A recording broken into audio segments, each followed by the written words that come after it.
First of all, it's only been a couple weeks, but big congrats. 400 MMR gain, gold 3. That's awesome. Yeah, I hit it and then lost it again when the ladder reset, but it's not the end of the world. So Just like it just gave you a different MMR, you mean, when the ladder reset? Because the yeah, ladder kind of screwed everyone around at the moment. It's like putting people in Diamond League and Bronze, people in Platinum and Masters. So I've heard that. yeah, it's a little confused. Yeah, yeah. No, I was sitting just under 24 when the reset happened, and I'm sitting at about, I don't know what I say, 20, just under 2350 right now. So it's dropped me back down to silver one, but that's okay. It's not the end of the world. There's some other stuff that's going better now, so that's the That's still important a part. huge MMR gain. You were bouncing between 1950 and 2050 before, so you're Yeah. still about 300 MMR up from there. And it's always natural to have a range of MMR, right? It's almost actually like the people whose MMR doesn't drop as frequently, and they try to force a constantly upwards trajectory. They're usually the ones who they're not taking the time to expand their skill set and kind of go back to ground zero on a little thing. Work, take a step back to work on something else, then 2 steps forward, take a step back. So it's almost something where a healthy long-term improvement should involve many little downturns and MMR drops in amongst the hopefully long-term upwards trajectory. So I think that's good. I think that's healthy, and that's a pretty small MMR drop from where you peaked. So that's completely normal. And let's try to remember to look at those numbers not too often. Let's not stare at it after every game. Maybe at the end of a ladder session or at the end of a week, we can go, let's look at progress. But trying to, that's such a distraction from the other things that we want to have our mind focused on. And speaking of that, you've been very focused. You've got a few things, a few questions here. So the first one was, okay, so look, between getting those 2 gateways, finish your wall off, getting the 40 gas, are you building any other units? So normally, I guess up to that point, would you just have built like 2 gateway units, like an adept and a stalker or something by that point? What do you do The at the build start? we the build we had at the last lesson, I would have a stalker out by that point, and that would be about it. We didn't Cool. really go into anything more in between there because we were just trying to get the timing on that stuff down. So I didn't know if that was a case where we're not going to put anything in there. We're going to have that one stalker hit the 40, get the gases, and go from there, like the remaining 3 gases, Yeah. and go from there, or whether I'm supposed to be building something in there and just didn't realize it. No worries. Yeah, these little things that sometimes it's really good to do that, to like just not build units as a Protoss player if we can get away with it. And then if we get punished, it's bad. We go, we should probably have been building a few gateway units. So as a general rule, just to keep things generic for now, which is a good thing right to an incredibly high level in StarCraft, and even then, you'll see pro gamers sometimes go back to a generic thing in between if they don't know their opponent that well. We'll get 3 gateway units, more or less non-stop out of that first gateway.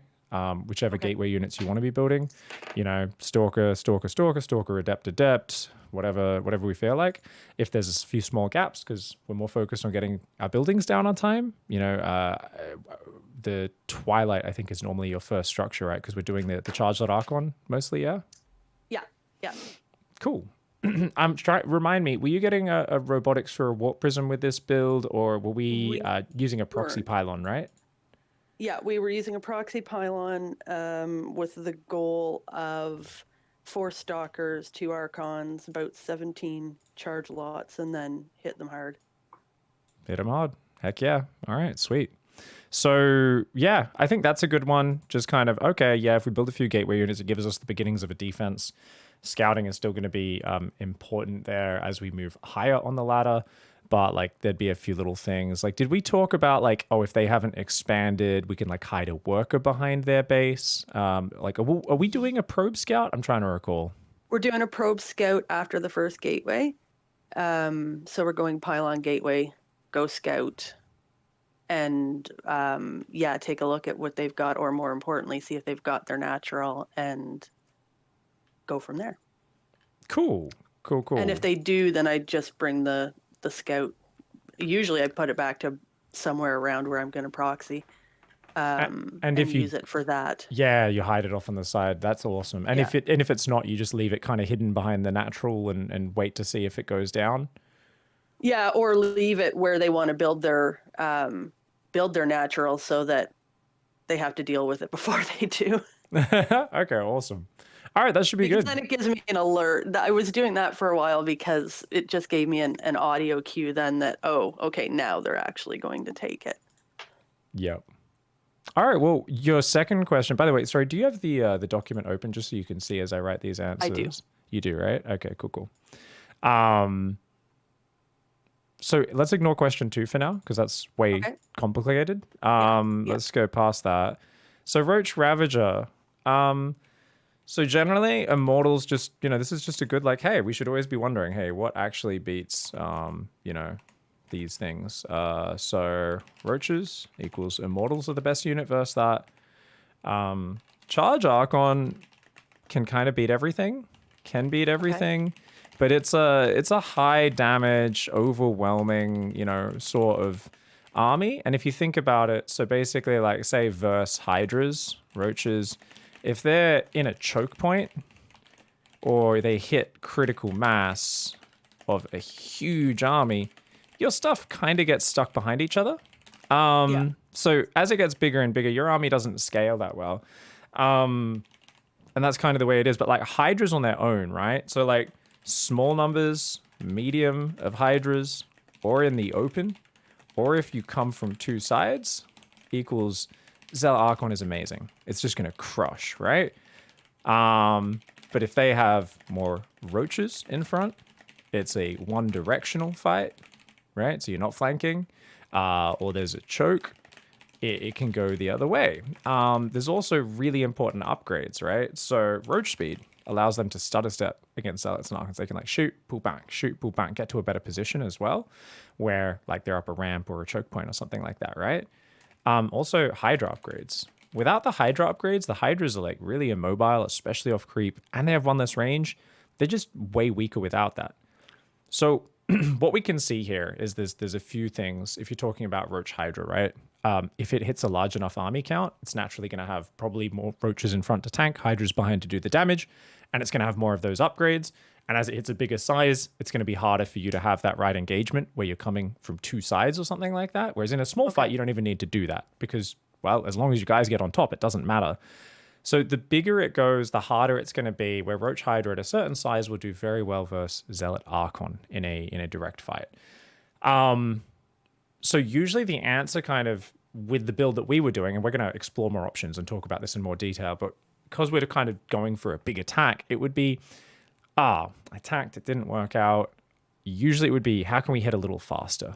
Or, we attacked and they had a wall off of like some evolution chambers in the Roach Horn and they kind of wedged their Roach Hydra behind that. So there was only a little bit of surface area and all my Zealot Archon got stuck behind each other. Or the Zealots kind of charged ahead and the Archons kind of started attacking buildings and my army kind of went and fought their army a little bit at a time is a common thing that could happen.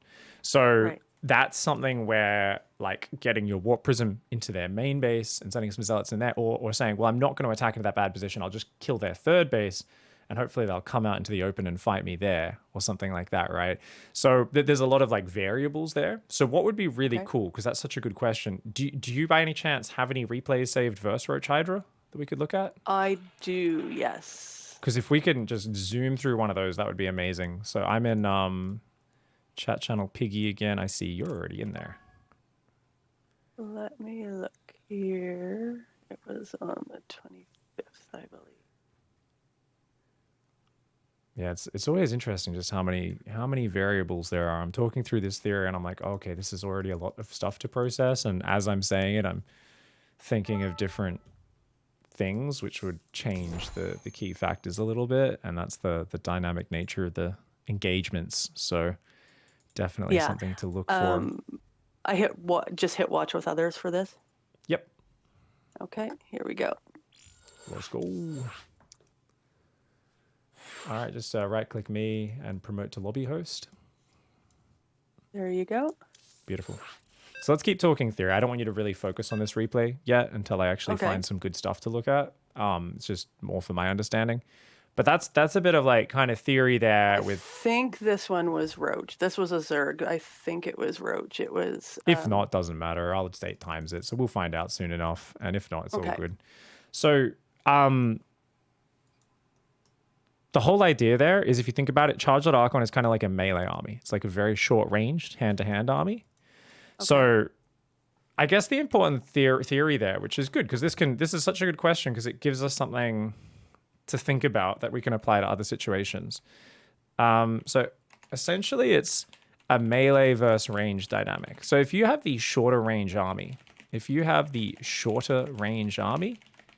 you want wide open areas and lots of surface area, because you just want to close the distance so that their range doesn't count for anything, right? Right. Whereas longer range wants more terrain, choke points, wall offs, and to, you know, to basically choke up the enemy, and you know, you're all firing at once with superior range, whilst only some of the enemy are. And that's just a fundamental thing. So if you're using like Colossus, Stalker, Sentry is a cool army that's very long range. It's all about, if they try to jump on me, I'm going to split them up with force fields. I'm not sure. I mean, it's not as common to see these days. You'll see pros use it against Terran sometimes. Have you seen people use Colossus, Stalker, Sentry armies? No, not that I've seen it in other games, but I've never had to play against it. No worries. Yeah, it's not as common in PvP or anything like that, but like in the old days of the early StarCraft 2, that was all anyone ever did versus Zerg, because Zerg is always trying to swarm in with masses of units. So it was really cool to just kind of like, the Protoss was like, it was the ultimate, like the Zerg's always trying to swarm in, even though they've got Hydras, which are pretty decently ranged units. It was Roach Hydra compared to Colossus with 9 range. It was like, and the Stalkers with 6 range as much as the Hydras. It was like the Protoss is just trying to like fight in a choke point and split their army up, and everything's shooting at once. And the Zerg's always trying to come in from 3 or 4 sides at once. And it's the same thing if you see Zergling Baneling trying to attack into a Terran who's got the tanks and the Marines set up on cliffs and like around a choke point. And to try to, if the Zerg attacks from one side, they get destroyed. But if they come in from multiple angles and they just close that distance really quickly, then the melee units do very well. So that's always just kind of the thing. So you going for Zealot Archon, it's a close range army that wants to kind of all come in together at once and just smush the opponent's army.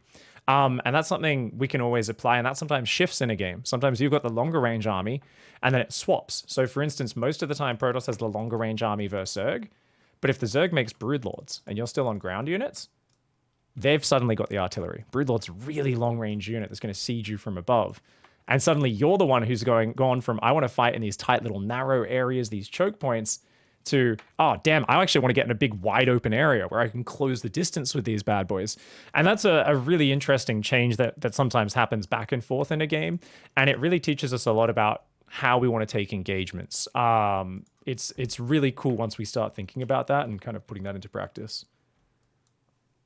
Cool. So let's look at the replay now.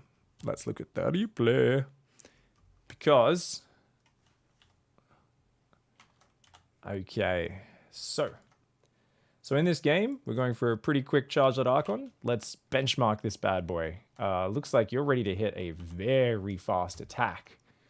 And this is going to be a good chance for us to do fundamental replay analysis, which is your most important skill for basically being able to enjoy losing StarCraft games, because we can make sense of it. That's good, because I do a lot of losing.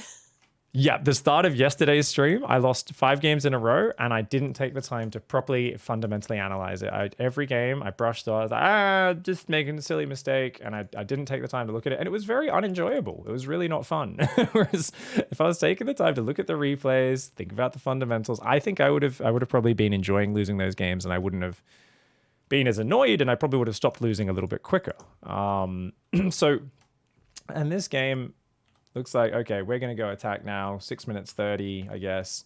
Maybe we're waiting for one more round of Warpins by the looks of it.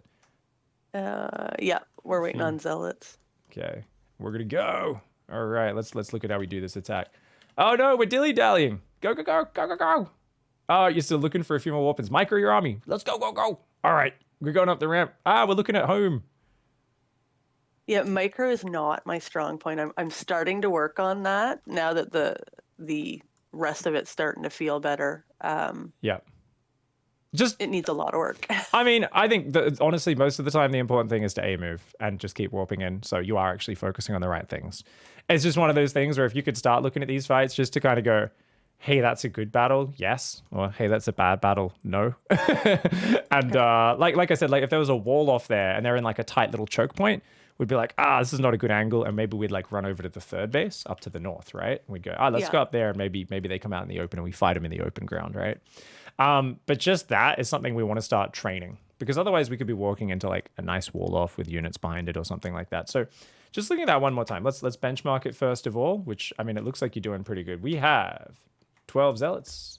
I mean, I guess there's 4 more warping in right now, but that's not included in the 12. So it's 12 zealots, 4 stalkers, 2 archons, and 4 more zealots just warping in that are going to be joining in a moment. And we're hitting at 6 minutes 50. Now, this is a pretty good, powerful attack. This is kind of awesome from us. Overall, in terms of did we open up? Did I look at your opening? No, I didn't pay any attention in this replay. I was looking at your notes. I don't care.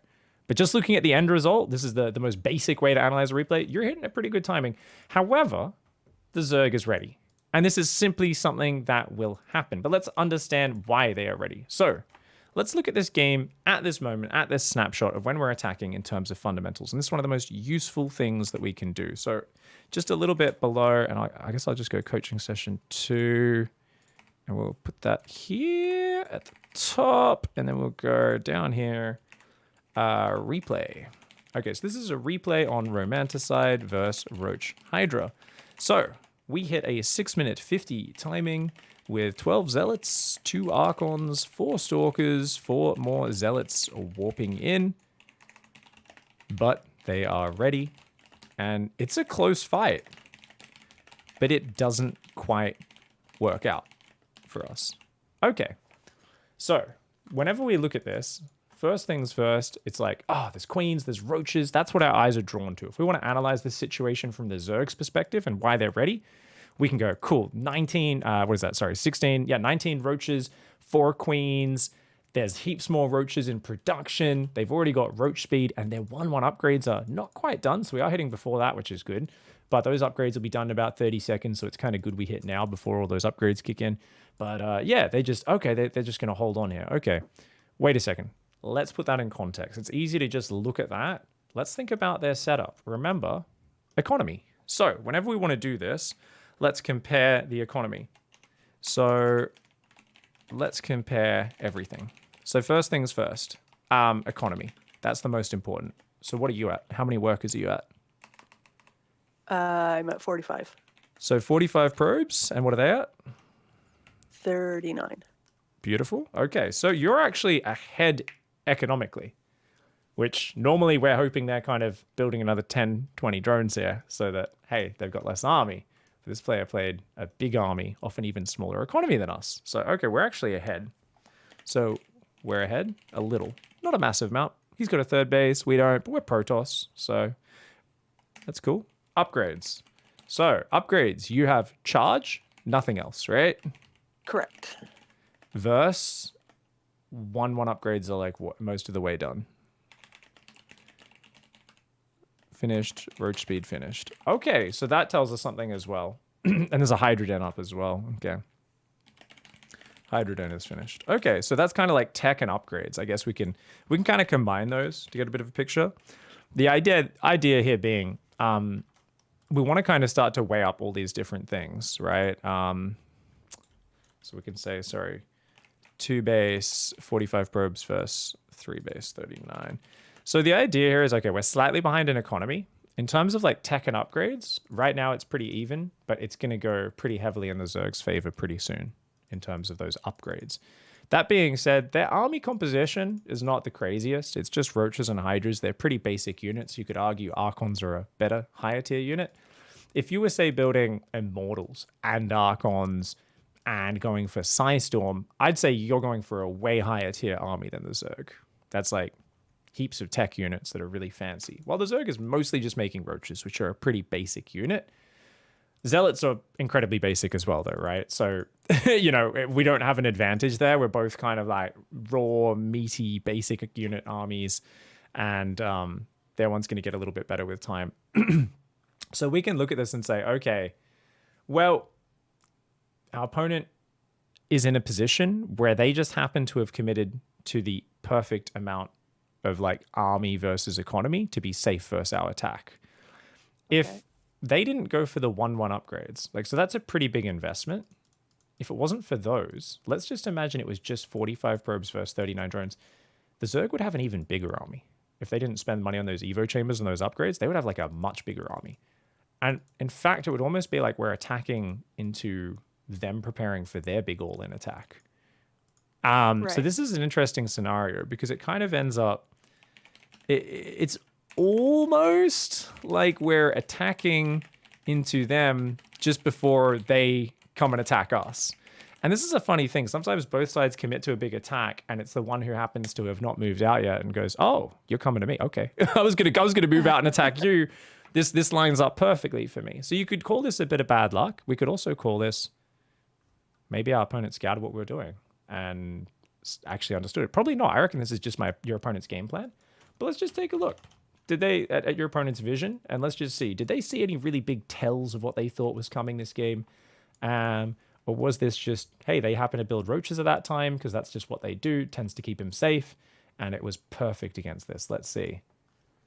Looks like it was just pure luck. They didn't really scout anything. They saw a few stalkers and gateways at the front. They didn't really look for anything else on the map. But yeah, their build happens to be nice and safe. Now, there was something that did trigger them a little bit at this point. Can you see? I think they saw the stalkers coming across, heading out from my base, because they followed them with their unit. Yeah. So that overseer sitting on top of the pillar was a really nice maneuver because that does see kind of what's happening. So we could look at this and go, it's a shame because we don't get a flying unit with this build that they see it move out. That's kind of tough. Also, our pylon. It's kind of out right in the middle of the map and a bit easy to scout. So if they moved out with a Zergling at any point, they would have seen your pylon really easily. Okay. And the creep actually ends up spotting it at this point as well. So I think we could probably be a little sneakier with this pylon in general. So on this map... And where would you put it? I would probably be putting it maybe here. Do you see where I'm signaling? Yep. Probably there. Just because that's off to the side a bit more. Because like if they come through the middle of the map, you see there's rocks over here? Mm-hmm. So they would naturally path right through there, like right past that pylon, and they'll just see it with anything running across the map. So that... anything that's just on the natural path for someone to poke across with Zerglings and they go, oh, hello, there's a pylon here, is always going to be a bit of a bummer. I don't think this really screwed the pooch too much for you, but it was just one of these things where it was like, oh, you know what? Actually, if your opponent was normally about to go back to droning and then maybe it was like, oh, they see the stalkers, they see the pylon. Yeah, that may have been alarm bells for them. Because look at this, every queen pulls to the front, they pull all their roaches to the front. So it definitely did feel like they kind of realized what was up. So we can start to think about different things where it's like, okay, so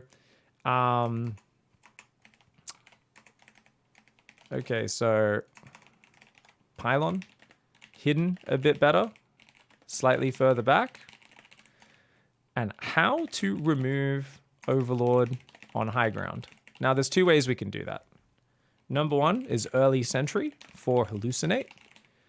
Basically, you hallucinate a Phoenix to spot the Overlord back on that pillar. So you know what I'm talking about, right? The pillar over your natural. Yeah, I know the Overlord you mean. Yeah. Yeah. So you just kind of hallucinate a Phoenix, kill it, and then you can also use that to scout as well. So it's almost like you're adding extra scouting. I don't really want you to look at that scouting too much for now. It's just, oh, maybe we see some stuff coming across the map if our opponent's doing a crazy attack. But otherwise... okay.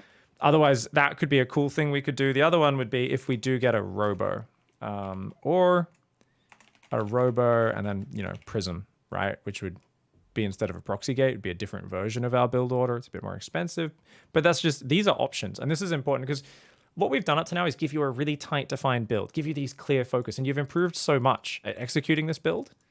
And this is where the really hard part of StarCraft comes in, where sometimes we need to go, or I could do this, or I could do this, or I could do this. And it's good to choose clear, actionable plans that we just do without being too critical. But in this planning stage, let's distance ourselves from jumping to that. And let's just understand our options and go, cool, these are the options. For future, I can always come back to any one of these. So this is us expanding our passive understanding. It's not going to help you right now.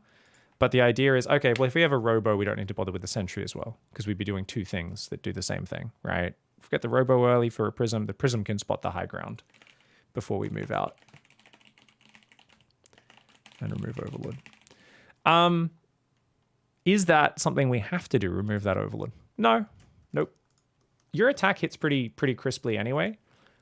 So if we go back, the way we could also do it is say, well, let's make sure our stalkers only move out when we're ready to go. And they could even come in maybe slightly behind the Zealot Archon or something like that. So basically we could be like, you know what? I'm going to wait for another Archon or two to morph in here and another few Zealots. So I'm actually going to wait another 10 seconds for my stalkers to move out or something. Let's look at the delay. How much did you disjoint this? So your stalkers arrive 6:30. And then you end up moving in 6:38. I don't like that pause. It's 2 seconds. It doesn't matter. It's 10 seconds delay with the stalker. That's pretty well synced up. So you didn't show your stalkers a full minute early and give them plenty of time to prepare. I think that's totally fine what you did there. Okay. Awesome.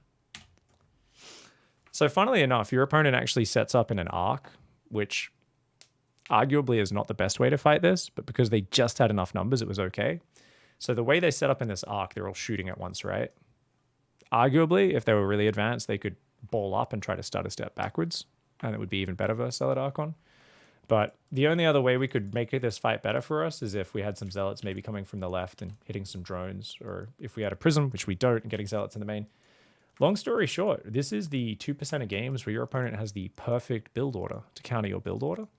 And that's when we kind of look at that. We go, your deck beats my deck. If this was Hearthstone or a card game, we go, oh, yep, your barbarian deck beats my mech mage or whatever the hell, you know.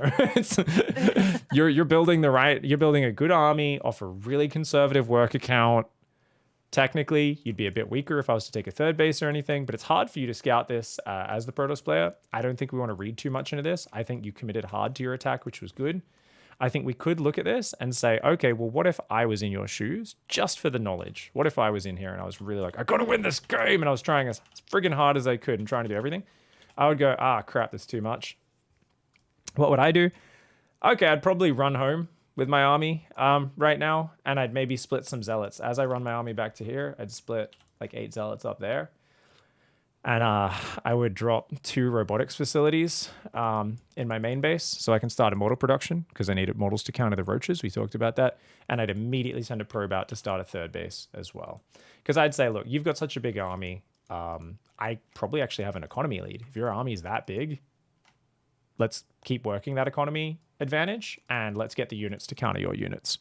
And I would probably try to get the minerals up on my third base. If I could warp in a few sentries, that would be amazing, because you've got a lot of gas bank. Now, obviously, that's good for Archons. They're a great raw fighting unit. The problem with Archons is that they're not very long range. And so if you're on Zealot Archon, that's a very good army for jumping in your opponent and swamping them. It's not very good for defending a choke point. So if we were to do that scenario, and you kind of simulate this, imagine you've got your third base up, you've got your 2 robos on the way that are going to get immortal soon, but they keep massing roaches, and they come across with this big 1-1 roach attack, and they're pushing up this ramp. Well, normally we like ramps if we have force fields and immortals out, right? But if we're just using Zealot Archon, we like wide open areas and just overwhelming our opponent. So we see that Zealot Archon really frigging sucks at defending when we're lower on army, because it can't really use a defender's advantage, right? It can't use a choke point or anything like that. But that's why when they arrive over there, I've warped in some sentries so I can split their army on the ramp. And those 8 Zealots that I hit on the top of the map are going to attack into their base and split into their mineral lines and start killing drones, and either pull them home or butcher their economy, while I maybe give up my third base, pull into my natural, and turn it into this is not great. I'm losing my third. I'm losing my wall off. But I'm killing all of their drones at the same time. So as long as I can get a few immortals out, a few more sentries and stalkers, whatever, and just defend here, I'll be good, because I've killed so many drones with that Zealot counterattack. So it's something where if you can't overwhelm front on with Zealot Archon, it kind of needs to use its very fast mobility to go and hit their worker lines and hit elsewhere, hit where things aren't. And that's kind of the plan B. But like I said, that's a very complicated transition that I just described to you. That's a really complicated theoretical situation for right now. I wanted to just explain it so you have that understanding. But I still would be like, if I'm playing a really good Zerg of my level and I'm in your Protoss shoes here, I'm still going, this is not ideal. I know it's going to be a bit scrappy. I'm going to have to hide some zealots around and hopefully, like, as I see them coming towards my base, send them in, and hopefully they make a few mistakes because it's not a great position. But that's just one of these things. They happen to have a really good build against our build. Now, sorry, before we leave the replay, let's check your opening. This is something we should always be doing regularly. Yes, your benchmark looked okay, but let's double check your opening, and I'm going to be super critical, so Yeah. prepare yourself because I'm going to be obsessive as I always am. We're going 13 pylon, so we should have another probe building. So we should always be going 14 pylon. So you're rallying the correct probe down here, but notice that you've got tons of extra minerals. So you should always be building probes during that early game. Oh, start it. Okay, so start it before I drop the pylon instead of after. Yep. Yeah. Okay. So it should be starting the next probe after you start the pylon. So you should already have another probe queued up right now. And then by the time this one gets down there, puts the pylon down, that one's almost popping out. So you've still got to start one right after the pylon. You're just missing a probe in the middle there a little bit. Oh, and we're sending our probe out, but we haven't built any more probes right now. Oh no, so we're doing it on 13. So we took a big delay there on building extra probes. So this should be 14 pylons, 16 gate. So you've actually done really well in the part past the beginning, but this is very common. I actually coached a platinum player the other day whose opening was all messed up, and he'd gotten incredible at the like 2 to 5 minute stage. I was like, this is really tight, but his opening had gotten really lax, really lazy, and it's just reminding ourselves of these supply counts. So in your opening there, 14 pylon, 16 gate, 17 gas. I can't remember exactly what we're doing from there. So 20 Nexus, 20 core. 20 Nexus, 20 core. Yep. And we did write this down lower in your notes from the last session. So remind yourself to check that once a day or something like that. Okay. It's just so easy to get off the normal rhythm there with when you're doing that, because you'll notice here, you've got money for the Nexus and you're only at 19 supply. So you're like, oh, okay. Yeah, this one was put this down. That's just because we missed production. Yeah. So you recover all right, but we just missed a few probes in there. So from here, I think it looks okay. Let's see. Second pylon, where's that second gas? Or I forget. Do we go all 3 gases a bit later, right? We do a 1 gas We do opening, all 3 gases in around 40, yeah. Cool. Chronoing your gateway, your warp gate, awesome. Awesome. Twilight Council's on the way. Like, this is looking pretty good. We're going to wall off with a few more gateways. We're a little slow to get extra probes started here. On the natural, because we're trying to get those gateways down, and we're a little slow to set the rally point from our main down to our natural as well. So you can see our main's got a whole bunch of extra probes. That being said, in terms of like, hey, are we getting things in pretty much the right order? Yes. Are we probing and actually chrono boosting things? Yes. So this is looking pretty good. We just got to sharpen the blade a little bit, just put it back on the grindstone a little bit and just sharpen that opening section. From here, now that you've hit this point, non-stop probe production, rallying workers down, getting a few extra pylons. Like, this is actually looking like, bam, it's just hit that next level of execution at this point. So kind of similar to what I was saying with that other student. It's, the next stage, I feel like you got your goals really focused. Just remind yourself to hone back in on that opening and keep that really tight, or it's easy to kind of start making too many of these mistakes without even realizing it. And if you just had 2 or 3 more probes early, we could have hit a faster, harder timing, and we could have just won this game with that attack because we would have just hit 30 seconds earlier, or we would have had an extra round of zealots or something like that.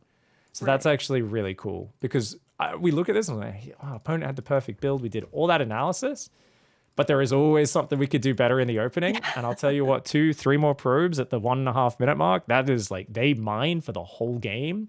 That's an extra 6 zealots or something. Like, it's a lot of money. And it's often not even the extra zealots. It's the fact that the gateways are 30 seconds faster or something. It just changes everything. Well played, though. Well played. This looks pretty good. You went for a crazy gateway count, by the way, which I love, because I hate having extra minerals while you're doing a big all-in attack. Depending on how tight you are with the build and consistent, you might be like, you know what? Actually, I only need 10, not 11 or 9 or something like that. But I definitely think more than 8. Too many people go, well, pro gamers do 8, I'll do 8. And it's just, they're sitting there with 700 minerals unable to warp in while the push is happening. And I'm like, well, this is just silly. It's always better to have a bit more production. So I like that you're erring on the side of giving yourself a little bit more room to miss a few seconds of warp in here or there. I guess the last thing would be with this attack timing. You see you've got 600 gas, right? So just make sure you're Yeah. thinking about it. Multiples of 300 would have been really sick to just get 2 more Archons or maybe 1 more Archon morphed in here, just because they are such power units and you've got the gas for it. So why not? Okay. Awesome. And would I where I'm sitting that high on gas versus mineral, would you prioritize the Archon over the Zealots at that point?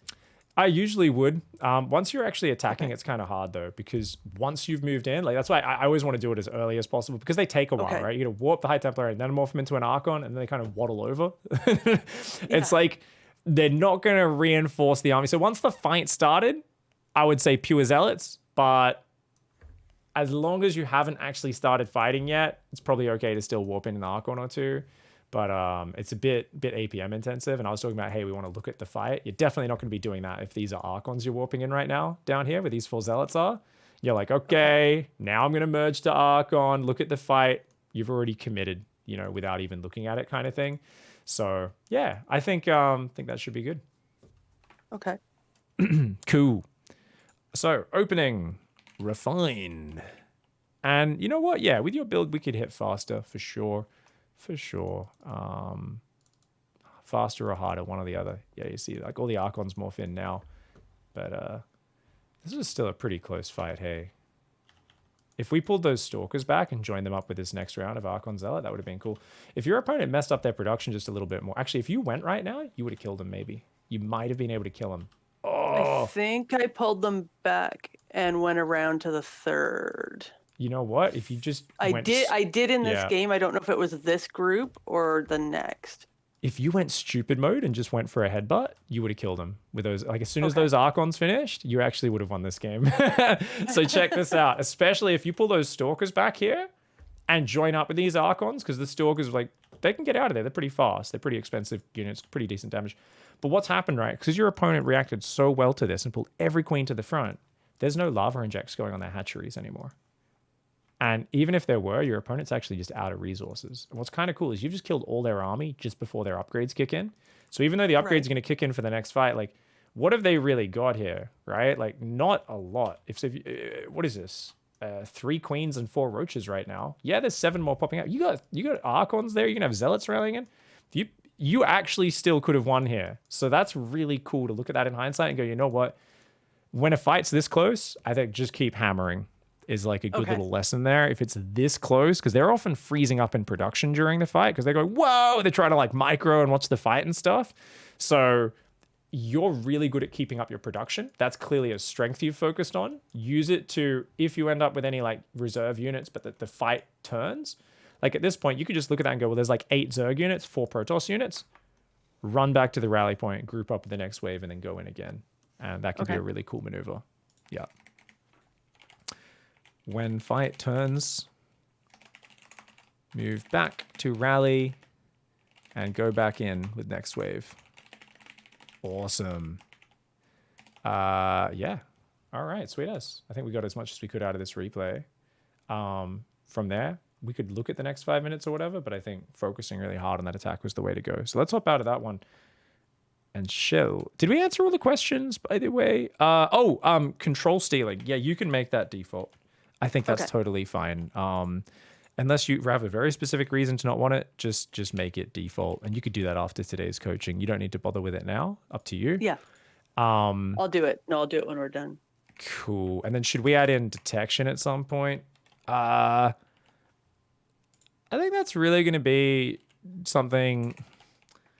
If you're hitting hard enough and fast enough, most of the time it shouldn't matter too much because we could even like we've talked about win base trades.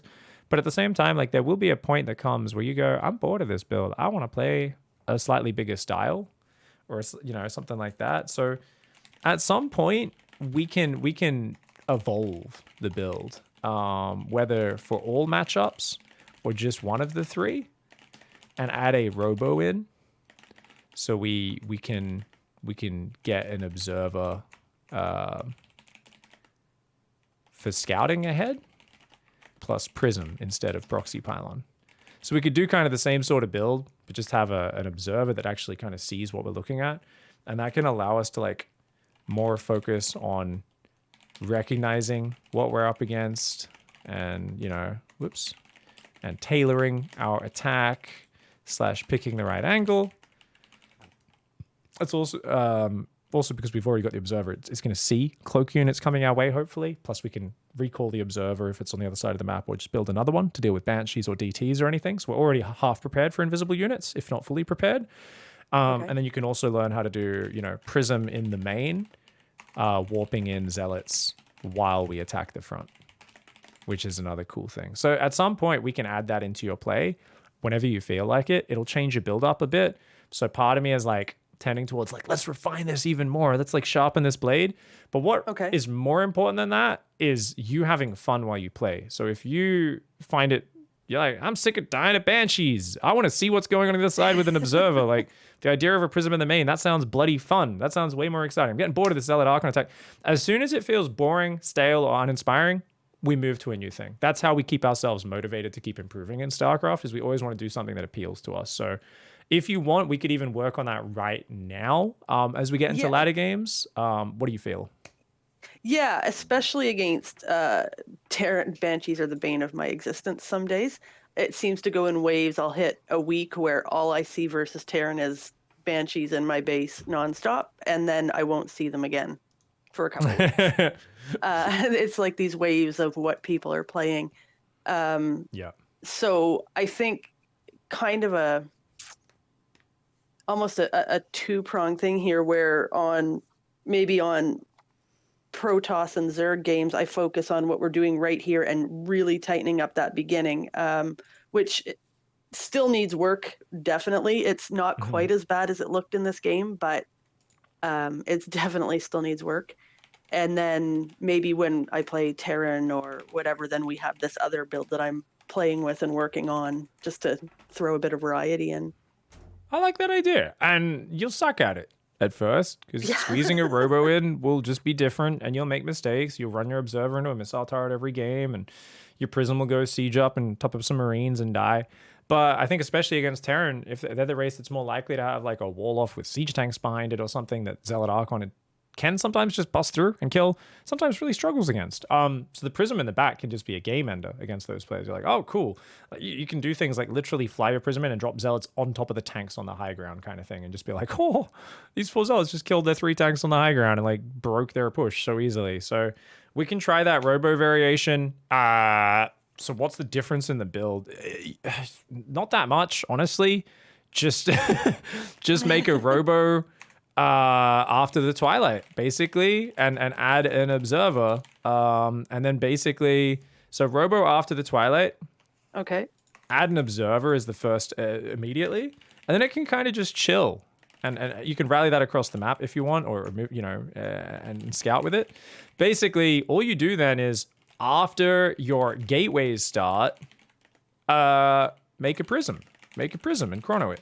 So that way, because if you make the prism and your gateways aren't done, like it doesn't do anything. So the way it times out with any push is it's like, okay, I've got my 7 gateways building. Now let's start the warp prism, chrono boost that because it builds faster than these. And that means they'll all be finishing up kind of as my prism's coming out and we're moving out across the map. And we can do a warp in or 2 on the front, and then we can unsiege the prism, put 4 zealots in it, fly it around, go unload in their main while we attack the front at the same time. And boom shakalaka. Hopefully we can bust some Terran. The question I have, the robo that we're doing after the Twilight Council, am I doing that before I finish my wall off or after? So you could put the robo in the wall. In the wall? If you want to. If you want. Because, in that match, it's a Terran. We're not too worried about anything from Terran in the very beginning, unless they've proxied their barracks, which your probe should have figured out. That's a completely different situation. That's a completely different branch. We're not worried about Zergling run bys early. Not many people will be like rushing us with Hellions before that point. So yeah, before the wall, like right after the Twilight. So we could just build that in the main with the Twilight Council. Yep, that's fine. And that should be cool. So yeah, I've written this down the bottom of the notes. PVT robo variation, make a robo after Twilight. Prism warps in on front, then moves to drop and warp into main. While we move the front, and that's the robo variation in PVT. Cool. And we can Who knows? Maybe you love it. You do it in all the matchups. You're like, I love getting the prism in the back. It always pulls them out. And then my Zealot Archon comes in the front after they pull out of position. You know, you can do it different ways. Once you start working 2 different attack angles like that, it's really satisfying because you can always choose one to go in first to pull them up towards it, and then the other one swings in. And that's always a very fun game to play in StarCraft is, look here, haha, that was a distraction, come in somewhere else. It's the age-old, incredibly satisfying maneuver. So how about we get into a ladder game or two? And Okay. yeah, we don't have too much time, but depending on how long they go. So can you share your screen with me? I'll leave party here and battle. Okay. Allow me. Believe this will show you what you need. Watch stream. Cool. Go for it. Q game. Let's go. All right. So this should. Haha. Awesome. All right. So for now, just focus on your build. We've probably got a Zerg or a Protoss, so let's focus on the opening. Just remember, keep building probes at the start. 14 pylon, 16 gate. From there, you looked really confident, and it's a Protoss, so yeah, same build order as we've been doing. No changes, just that opening. 14 pylon, 16 gate, 17 gas. Let's do it. All right, so you guys see that you can't see the mouse cursor, but we can see some good stuff. Siglo Del Oro, thank you very much for the tier 1 3-month resub. Thank you, Siglo. You can't hear me, can you, Ken? She cannot. Is Oracle Phoenix viable for a gold player too, says Protostical. I would only stick with 1 flying unit, but you could do whatever you want in StarCraft. As long as you enjoy doing it, there is some inherent logic to it. So you can open up with a few, like an Oracle and a few Phoenix if you want. Phoenix are a very advanced unit. I wouldn't recommend them to most players. Oh, she didn't queue the extra probe. Keep those probes building and get that chrono going. She's doing good, actually. She did have the extra probe, but I think she was a little slow on the earlier one because that should be a 17 gas. Keep those probes queuing up. That's all right. You could just attack, move after it. Yep. It's probably just a scout, to be honest, but you can just attack that probe with 1. Should be fine if you're worried about it. And let's just look at your scout to confirm. What do we see? So we've got to go check what building they have in their base.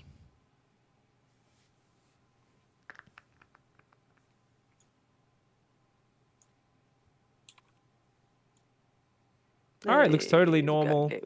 Totally normal. All right, just keep doing your build. You're doing great. All right, I'm going to try to shut the hell up.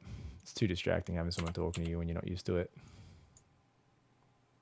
Cool. So she put 3 workers on gas straight away. She accidentally built 1 probe extra here. But first time having me talk to her while she plays, so it's a weird thing. Takes some time to get used to. Yeah, let's get that second pylon and second gas going. Well, second pylon first of all. Very important to get that going. Awesome. All right, we're doing great here. Get the rally point down to the natural if it's not there already, and just keep building those probes. All right, we're looking good. We're looking good. This is the non-robo build I got to remember as well, so it should be nice.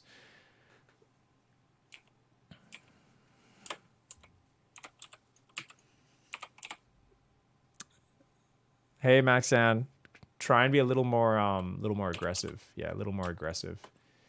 It's if we get 2 paths, like just get those pylon scouts going or something like that. Like if it's really lots of 1 base builds getting you, just get those pylon scouts going. Really iron out the details of your 1 base response, my friend. And good luck with that. I know you'll get on top of it. You got the dedication. That's not a shield battery. That's meant to be a gateway. It's good she realized. All right, she's doing good. I think we're looking good. Chronos probes there, builds more probes. So let's build an extra stalker or 2.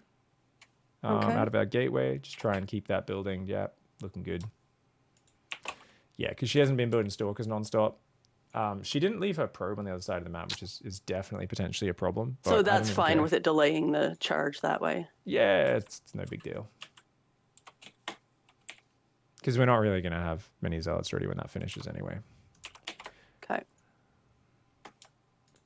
See, she always builds 2 pylons there. You technically only need 1, but for her level, I love that she's batching it up and dropping 2. And that's something she did at the exact same moment in the replay we watched. And I was very happy about that. It means she's never hitting that 46 supply block, which is the or the 54. So maybe the 62 sometimes, but by that point, you should already be going for a bit more stuff anyway.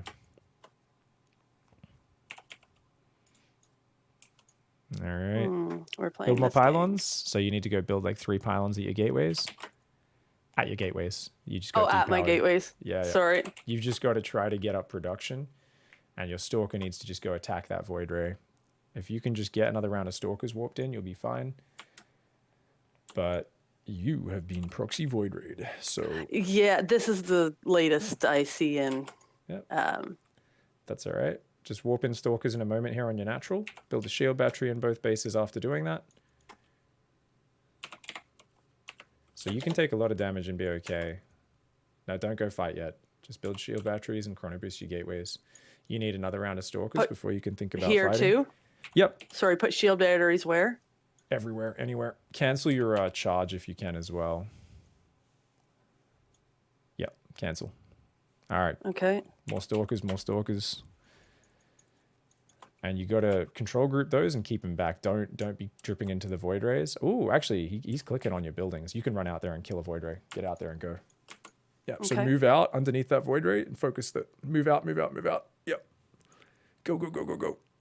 Click on one. All right, he's got shield batteries. Run away. Run back inside your base. All the way inside. Way, way, way further back. Way further back. Keep warping in Stalkers. And you got to put workers on gas here on the natural. Okay, Cybercore, because he's killing your Cybercore, so let's rebuild it. Down there or up top? Doesn't matter. Anywhere, just throw it down. These situations, you just plop shit down. Okay. All right, now you need to grab your whole army, and you need to attack move and use overcharge on the battery. Okay, so don't chase him to the shield battery. Don't chase him. But if he fights you in range of your shield batteries, you'll overcharge it. Do you know how to overcharge? No. See with your Nexus. So select your Nexus key, and you see it is B for battery overcharge. Okay. So it only lasts a few seconds, but let's go up there. A-move your Stalkers again. Remember, we should be using that control group 1. Move in and focus fire. Notice all your Stalkers are stuck behind each other, so you got to move up. Yep. All right, pull back. We don't want to fight at the batteries. Okay. Okay, let's drop 3 more gateways in. Oh, we lost our Cybercore. Build a new Cybercore in the natural. So jump down to jump to the natural. Yep. Okay. Cybercore and a forge as well. Let's go, go, go, go, go. All right, we're probably dead, but we're giving it a good shot here.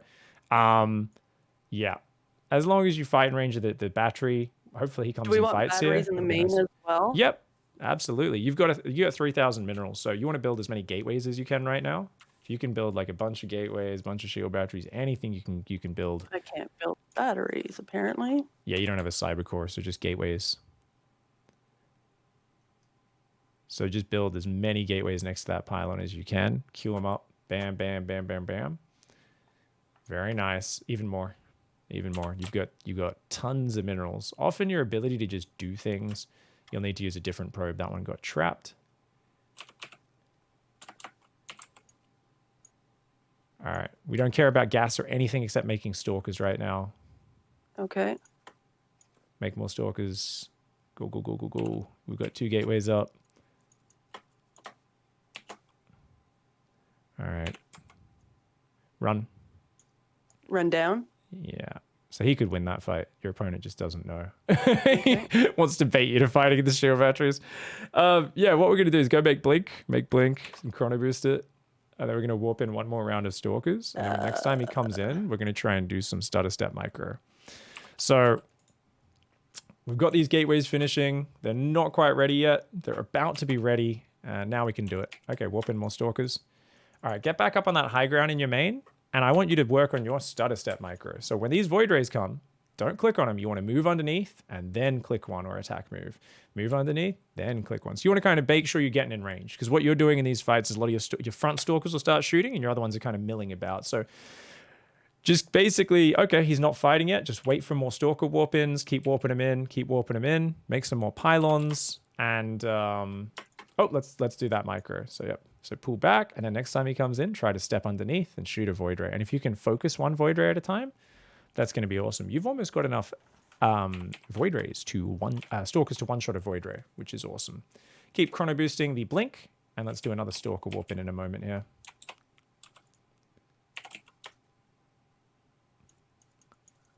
So you can see you're struggling with warp in space. So build another pylon or two in the main to make that easier.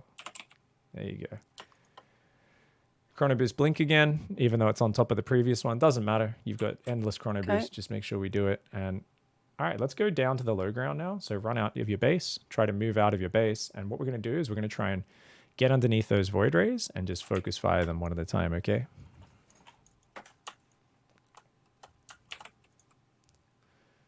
Okay. All right. Yeah, just depower this and then go across the map straight away. So let's go straight across. Oh, natural. Your base is under attack. Let's go.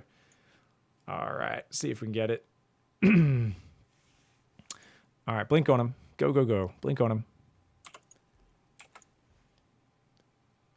Nice. All right. Now go kill them. So you're going to go across the map. Warp in one more round of Stalkers here. Oh, your supply blocked. So never mind. Oh, he's built more batteries here. Go kill him. Yeah, go to the low ground and just kill the shield batteries here. You could always blink onto the high ground if you need to. That's okay. So depower them. Go for the pylon. Move in and then shoot. All right, now go for the Void Rays again. Oh, so we didn't do that blink correctly. It's very fancy to blink up cliffs, actually. All right, let's go across the map and kill him. So stop letting yourself get pulled home. We can use Stalker Warpers to deal with it. Go kill his main base. Go, go, go, go, go. Okay. So you have just been getting punched in the face. You've got blood dripping out of your nose. You're bruised. You're battered. Your leg is broken. And we've got one last punch. We've got to knock our opponent out now, or we're absolutely losing this fight. There's no way the judges are going to give us this one. So we're going to go.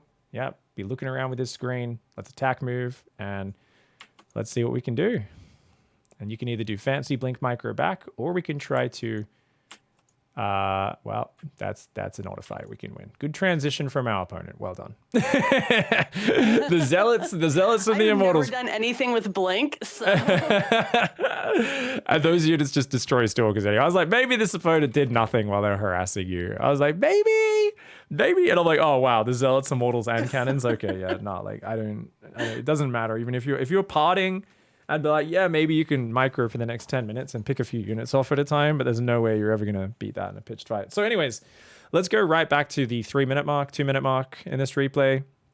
So I think we pulled our probe home rather than leaving it behind the natural, which would have been the better way to do it. I sent it when it was under attack. I moved it out. Yeah. So this is why we don't leave it on the expansion, because they could just kill it. We don't actually get any firm information. If you hit it right off to the right of this map, right up against the edge there, behind the minerals, as far behind the minerals as possible, you can come in at 3 minutes 30 is the standard thing that we do. So fast forward to 3:30 and then pause once we get to 3:30. And this is your one size fits all one base defense. So that Stalker would not have seen you. And bam, 3:30, we come in and we go, oh, whoa, there's no Nexus here. And then we would do our one base response. And this is the same for every matchup. It involves making more things that fight while trying to scout a little bit. So bring up your production tab. Always should be microing D, U, using those hotkeys.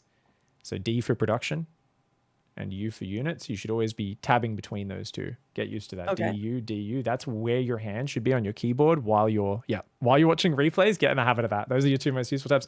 So obviously you can see what your opponent's done, right? Go look across the map. Let's go. Yeah. Okay, so it's a proxy void ray. So even reacting here with just a few seconds extra would have been great. So what could we do? I think it's up to you what you want to do. We don't need a perfect response, but let's do a one size fits all one base response here. So I'll type some notes over here. But off the top of your head, what do you think you would do? I don't know what's going on. I just know my opponent hasn't expanded. What are some safety measures I can take that are general and you're going to do it against every race? I'm going to need more than my one stalker at that point awful fast. Yeah, well, you got a second one about to pop out. So let's be really specific down to the exact details. So general safety measures. So first things first, I write this down. Probe always hides behind enemy natural to check expand at 330. If no expand at 330, one base response. So you said make more stalkers. Okay, so make more stalkers. Well, your gateways are almost done, and you normally make stalkers when your warp gate's done anyway. So if you've made 2 or 3 stalkers already, like we've already made that small adjustment, right? Where we're going to add like one more stalker, then that's cool. This is where we can actually, with where you're at on the ladder and how you're evolving as a player, we might start squeezing a second gas in a little bit earlier as well. That might be something that we'll talk about later. For now, it's not too important. Or is it? Because you're pretty gas starved, aren't you? Yeah. Yeah, until we get those other gases, it's pretty tight. Yeah. I mean, yeah. Okay, so this is good because previously I was like, eh. But now I'm like, yeah. I mean, it'll just give you a bit more flexibility against like one base air rush. This is a very specific scenario, right? Where they're building a proxy air structure right next to your base and flying in. And you still technically could defend it here with like, a quick cancel on the charge and stuff. But yeah, we can definitely add a little bit more safety to your build. So, okay. Time to add a little bit of complexity to your build order. Okay. Time to evolve our build. It's time. Second gas after the second pylon. Okay? Just kind of chained up with it. Like chained together. Okay. Basically you just do one, do the other. Okay? That's it. That's the only change. Doesn't change that much with your build. Your gateways might be slightly later because you're mining a little more gas. But with your opening, if we can get a little bit tighter with those earlier probes, it should cancel out, right? So because we're taking that next step with our opening execution, we're just building probes nonstop, hitting our chronos and stuff, it should be fine. So that will make this a lot easier. But generally speaking, make more stalkers. Okay, so you still don't know what's happening. Anything else other than make more stalkers? What else are we going to do here? Against a one base opponent, could be a Zerg, could be a Terran, could be a Protoss. We have no idea what they're doing. Any other safety measures? Any other adjustments? This is a point where I literally have no clue what I should be doing at this point. When the games go this way, they go downhill fast.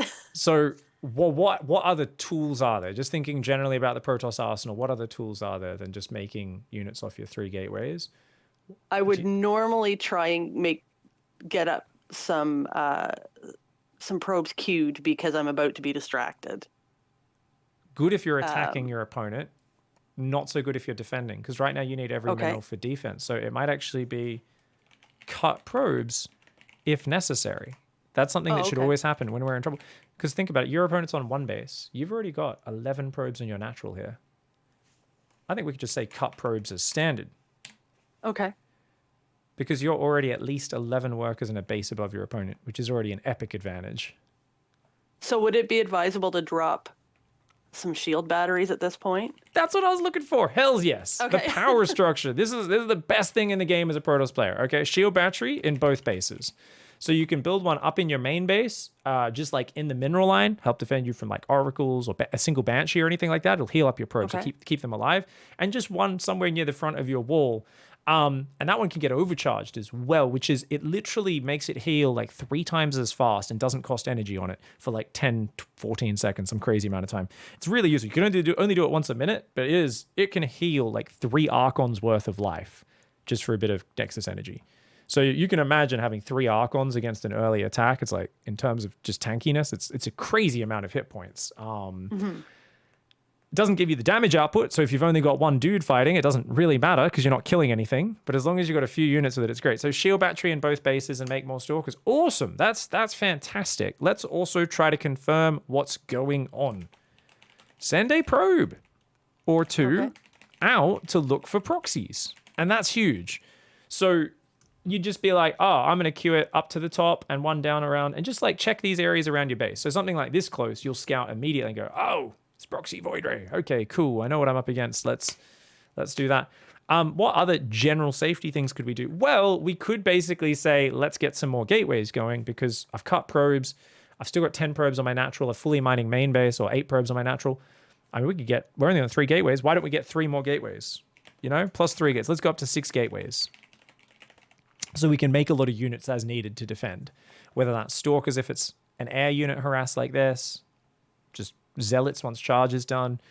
Basically, we're just kicking up our army commitment, right? We've already got a huge economic lead. And you're like, but normally I want a full mining base. I want both gases. I want Archons. We don't need that. We're already so far ahead. We could make unupgraded Zealot Stalker. As long as we just kill whatever our opponent throws at us, we've got such a big advantage, you know? So we're realigning from our normal goals to just survive. Get what we can do to survive. Stalker production, shield batteries, figure out what the hell's going on, make more gateways. And you can do that in every single matchup. And this can be something that's trained. You won't do this perfectly, but if you have an exact list like that, where it's always that order, oh shit, no expansion. Okay, all right, bam. Cut probes, put a shield battery in both bases, send some probes out. Okay, warp gate's done. Warp in those stalkers. Let's make a few more gateways. And it's this like tight set play where you see the tell, no expansion, number 1. You do the play, number 2. You crush their attack, number 3. You have a big fat smile on your face and you feel incredibly, deeply satisfied. Perfect. It is the best feeling in the world when you shut down an opponent's one base play, especially when they're doing something like this. Especially. I mean, I was trying to talk you through micro while replacing structures and blah, blah, blah. It's a hard situation. There was 1,000 things going on at once. Definitely, you know, we could have done a little bit better with some of the micro and stuff, but this was the hardest possible environment. I don't even want to talk too much about the micro improvements because it's just so low priority. It's something, yeah, work on that, but have the setup first. If you're trying to focus on learning a new way of fighting unit interaction, you don't even have your gateways up. Your cyber core is getting killed, so you can't even make more stalkers. You don't have shield batteries up. You were in the hardest possible scenario here. And honestly, the Void Ray came in and depowered your gateways. It should have been game over there, but your opponent kind of pansied out of it and was like, I'm going to very slowly expand behind this while just harassing with the Void Rays. But there was like 3 minutes where they probably could have just killed whatever few stalkers you had with the Void Rays. They just were a little bit shy. So it's good that we tried to fight from behind and figure that situation out, but ultimately it always comes back to, well, let's have that set scouting, react before it even happens, and the situation's actually a very playable, fun situation to deal with, whereas you were trying to scramble back to your feet and the fight started with him punching you in the head and you know, you're kind of dazed and you don't really have the unit. So really good attempt from behind. But whenever you're in that situation and you go, okay, cool, we tried to make it work, go back to the replay and go, let's not get in that situation in the first place. How could my system have avoided having all of my production depowered at the 4-minute mark by a Void Ray and being down shit creek? Fair enough. Cool. So we've got some nice notes there. The big things from today, of course, are the opening refinements. Just making sure 14 pylon, 16 gate, etc. You know, hitting that non-stop probe production early on. I like that we're going to squeeze a second gas in now with the build order. We were doing it in a way before where it was incredibly mineral friendly. The reason why we only had one gas was like, you can make mistakes. You're mining so many minerals. You're not complicating things with extra gases. It's just easy to have extra minerals, get some zealots if needed, get a bunch of extra gateways on time, take your gases all at once a bit later on. And it was like a real friendly build order. If you made a mistake or two, it wasn't as punishing. With the quick second gas, if you make a few small mistakes early on, this is going to be hard for you to get used to because you're not going to have as much minerals coming in right at the start. It's going to be important to hit those probes non-stop at the beginning. If you mess that up a little here or there, it's going to set you back a little more because of that. But it also means we're going to have more flexibility, more gas here for early stalkers. We can get that robo out against Terran a lot easier, which will be really cool. So I think this will open up some really nice opportunities for you as a player. And we're doing that second gas, second pylon chain in every matchup, correct? Even when we're not going robo? Perfect. Yes. Perfect question. That I should have clarified. Yes. Every single build. And you actually would have needed it with the robo anyway. I just forgot to mention it because it's something that I did not factor in. So it's good we came around to that conclusion, or you would have said, how the hell do I afford this robo? Because you never would have had the gas for it. Awesome. All right. This is great. Any last questions? Because we have gone a little over time and I gotta get out of here. No, I'm good for now. I'm gonna play around with this for a while and then we'll schedule a follow-up and move on from there. Heck to the yeah. Awesome. All right. Looking forward to coaching with you the next time. Hit me up and let me know any questions you have. And awesome progress so far. So this is going to set you back a bit. Embrace it. Enjoy it. Get that build order down. Focus just on hitting that first 2 or 3 minutes just right. don't focus too much on the externalities of what your opponents are doing to you. You've got to put that internal focus. Once that becomes a bit more natural, you can start focusing on the other things a bit more. So good luck in your practice, yo. Excellent. Thank you very much. All right, have a good night. I'll catch you later. You too. Bye.